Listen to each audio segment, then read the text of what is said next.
ഇന്നെനിക്ക് ഒരു WhatsApp message കിട്ടി. ഒരുപക്ഷെ നിങ്ങളിൽ പലർക്കും ഈ മെസ്സേജ് കിട്ടിയിട്ടുണ്ടാവും. എങ്കിലും ഇത് വായിച്ച സമയത്ത് ഇതിലെ ചില കാര്യങ്ങൾ നിങ്ങളുമായിട്ട് സംവദിക്കണം എന്നെനിക്ക് തോന്നി. അതിന്റെ കുറച്ച് ഭാഗം ഞാൻ വായിക്കാം. സ്റ്റീവ് ജോബ്സ് രോഗശയ്യയിൽ കിടക്കുമ്പോൾ എഴുതിയ അവസാനത്തെ വാക്കുകളാണ് ഇത്. ബിസിനസിന്റെ ലോകത്ത് വിജയത്തിന്റെ പരമോന്നതിയിൽ എത്തിച്ചേരാൻ എനിക്ക് സാധിച്ചു. മറ്റൊരാളുടെ നോട്ടത്തിൽ എന്റെ ജീവിതം സമ്പൂർണ്ണ വിജയത്തിന്റെ മകുടോദാഹരണമാണ്. എന്നാൽ തൊഴിൽ സംബന്ധമായത് ഒഴിച്ചു നിർത്തിയാൽ ജീവിതത്തിൽ വളരെ കുറച്ച് സന്തോഷമേ എനിക്കുണ്ടായിട്ടുള്ളൂ.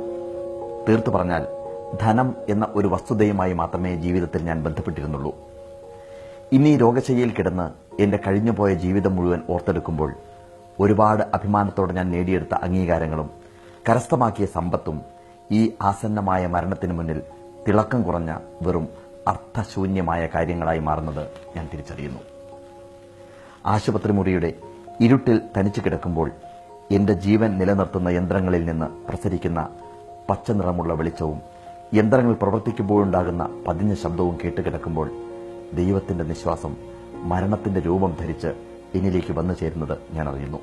ഇപ്പോൾ എനിക്കറിയാം, ഒരായുസ്സിന് ആവശ്യമായതിൽ അധികം സമ്പത്ത് വാരിക്കൂട്ടാനുള്ള പരക്കം പാച്ചിലിനിടയിൽ ധനവുമായി നേരിട്ട് ബന്ധമില്ലാത്ത ജീവിതത്തിലെ മറ്റു ചില കാര്യങ്ങൾക്ക് വേണ്ടിയും നമ്മൾ അല്പസമയം ചിലവഴിക്കേണ്ടതുണ്ട് എന്ന്.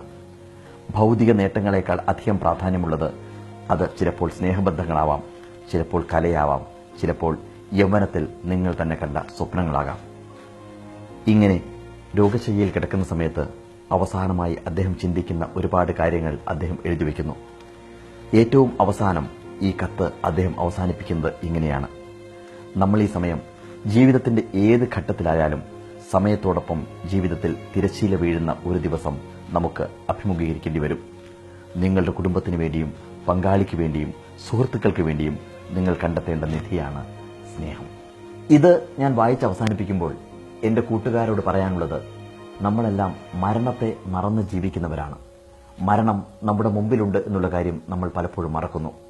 മരണത്തെ കാത്ത് അവസാനം നമ്മൾ കിടക്കുന്നൊരു കിടപ്പിൽ നമ്മുടെ സ്വർഗവും നരകവും എത്തിച്ചേരുന്നത് അവിടെയാണ്. ജീവിതത്തിൽ ഒരുപാട് നന്മകൾ ചെയ്തു കഴിഞ്ഞാൽ, ഒരുപാട് സ്നേഹം പങ്കുവച്ചു കഴിഞ്ഞാൽ നമ്മൾ സ്വർഗതുല്യരായി മരിക്കുന്നു. അതേസമയം ഒരുപാട് കുറ്റം ചെയ്തു കഴിഞ്ഞാൽ കുറ്റബോധത്തോടുകൂടി മരിക്കേണ്ടി വരും നമുക്ക്. പൂക്കൾ മേലോട്ടെറിഞ്ഞാൽ പൂക്കൾ താഴേക്ക് വീഴും, കല്ലെറിഞ്ഞു കഴിഞ്ഞാൽ കല്ല് താഴേക്ക് വീഴും. അതുകൊണ്ട് തന്നെയാണ് തിരുക്കുറലിൽ ഇങ്ങനെ പറയുന്നത്: കാലം എല്ലാം ഒരിക്കൽ തിരിച്ചു ചോദിക്കും, നിന്റെ സൗന്ദര്യവും സമ്പത്തും ആയവും വ്യയവും എല്ലാം കാലം തിരികെ വാങ്ങും. അൻപേ ശിവം അൻപാഹ പേശു ഇനിമയാഹ പേശു ഉണ്മയേ പേശു നന്മയേ പേശു മെതുവാഹ പേശു ചിന്തിത്ത് പേശു സഭയറിന്ത് പേശു പേശാതിരുന്നും പഴക് എന്ന് പറയുന്നത് തിരുക്കുറലിലാണ്.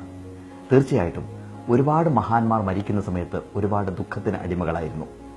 രവീന്ദ്രനാഥ ടാഗോർ അദ്ദേഹം മരിക്കുന്ന സമയത്ത് അദ്ദേഹം ഒരുപാട് വിലപിച്ചിരുന്നു എന്ന് കേട്ടിട്ടുണ്ട്.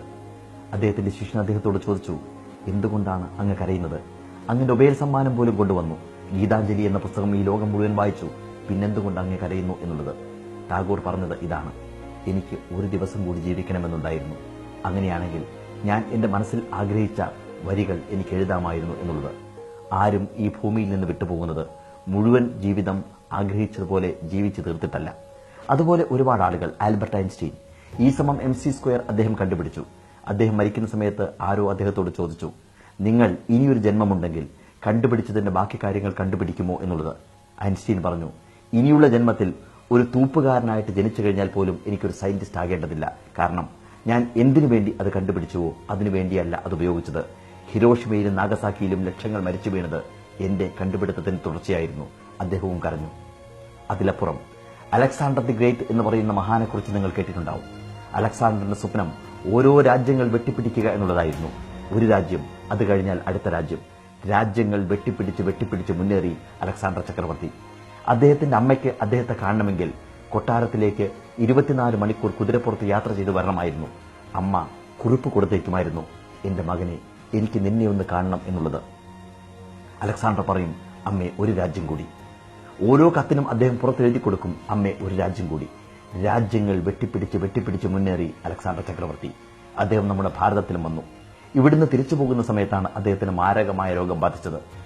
മുത്തും മരതകവും മാണിക്യവും പവിഴവും പതിച്ച കട്ടിലിൽ ലോകത്തിലെ ഏറ്റവും വില കൂടിയ കൊട്ടാരത്തിൽ അദ്ദേഹം മരണത്തെ കാത്ത് കിടക്കുകയായിരുന്നു. ചുറ്റും ഡോക്ടർമാർ കൂടി നിൽക്കുന്നുണ്ടായിരുന്നു.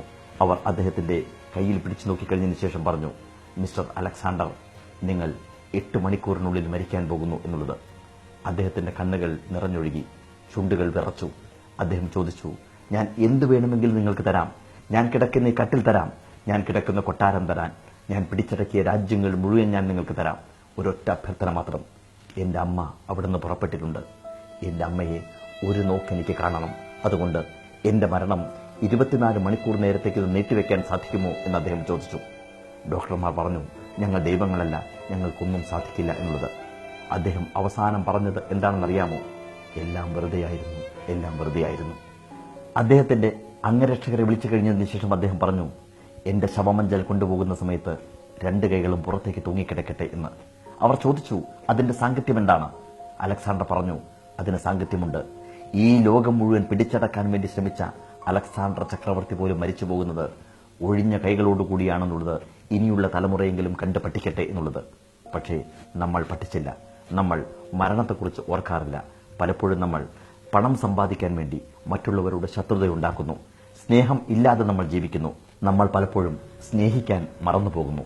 അതുകൊണ്ട് ഒരൊറ്റ വാക്ക് മാത്രം, എല്ലാവരെയും ഹൃദയപൂർവ്വം നമുക്ക് ആശ്ലേഷിക്കാം, സ്നേഹിക്കാം.